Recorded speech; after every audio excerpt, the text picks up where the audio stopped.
Monero, Monero, Monero!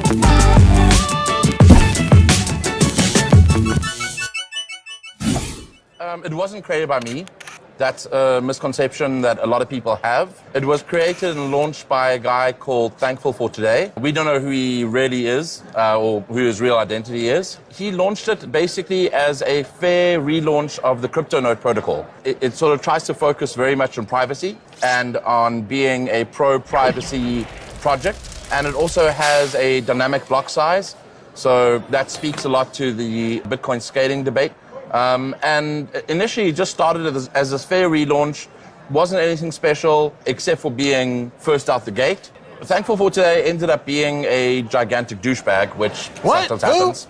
Huh? I know, Really? He was terrible. At its very core, Monero is a coin that is based on privacy. It is privacy first. Let's examine why we want this in the first place. So when a transaction on Bitcoin network occurs, everything is public. Everyone knows what the address, the amount transacted, and the destination address. And if you know these addresses, you can actually go in and actually look at how much money they have, what transactions, where did they receive their funds, where did their funds go to? And this is something that's amazing for something like NGOs where you want everything to be public.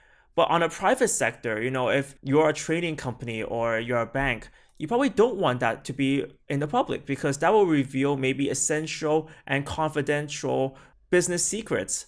So Monero's focus is on privacy. This marked another important milestone for privacy-centric Monero.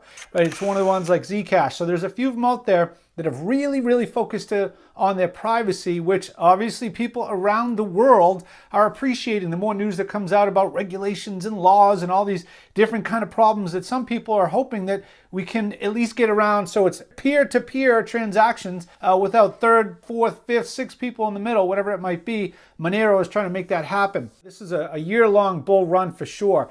Began when the now defunct darknet market Alphabet began accepting it as payment in August 2016.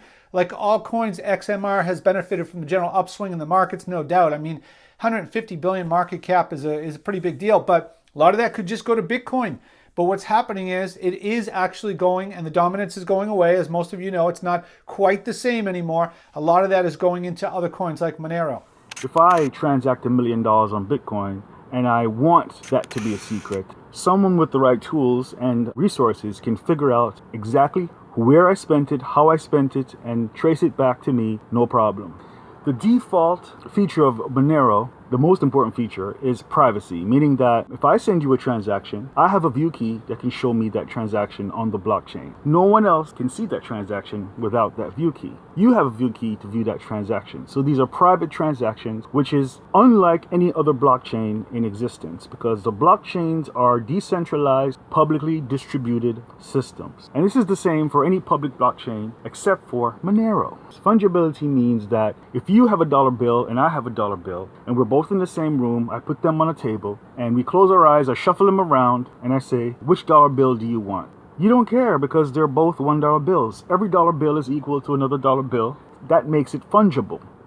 Anything that is public can't be fungible. Now on the Monero blockchain, only I can see my transactions with my view key. And that is like that's like having an invisible airplane, like a superhero feature, All these powers that superheroes have is what Monero represents. I really think that Monero has a huge advantage when it comes to privacy. And the reason for that is Monero was really built with privacy in mind. All of the transactions are private by default. You actually need to go through some steps in order to even let people see anything that's going on in your wallet. So it means that by default, even with a very small amount of understanding, all of your transactions on the Monero network are going to be private. And that's becoming a bigger and bigger deal because it was just revealed on Slash.org a couple days ago that since 2015, the US government has been scanning social media sites and has even been working with firms that analyze blockchains to try to figure out Americans that are using cryptocurrencies and then making sure that they're paying tax on them. And while I don't mind the IRS trying to figure out tax dues, I think that there's a balance between the privacy and the right of the IRS to get involved with aspects of your life. Monero transactions are always private.